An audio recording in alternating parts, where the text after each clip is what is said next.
Et bonjour les anatomistes et bienvenue dans cette nouvelle vidéo où nous allons continuer sur l'étude du mécanisme pathobiologique dans la mise en place d'un diagnostic en kinésithérapie. Alors dans la précédente vidéo, nous avons vu les 4 différentes phases du guérissement des tissus, que ce soit tissu osseux, tissu musculaire,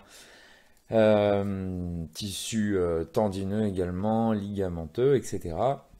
Donc on avait vu que juste après la lésion, on a une phase, ce qu'en anglais ils appellent bleeding, une phase de saignement, une phase hémorragique plutôt, qui est immédiate.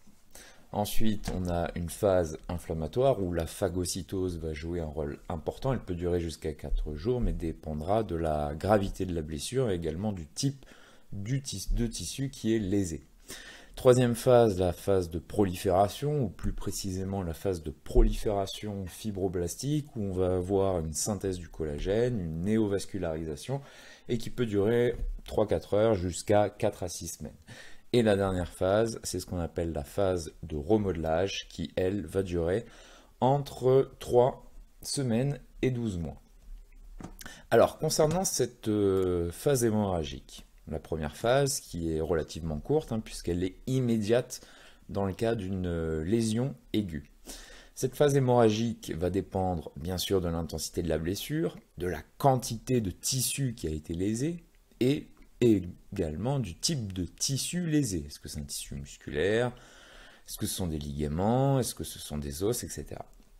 Dans cette phase hémorragique, on donne une place capitale à la localisation. Est-ce que elle est située au niveau d'une union myotendineuse, d'accord, une union entre le muscle et les tendons, au niveau des tendons ou au niveau éventuellement du ventre musculaire.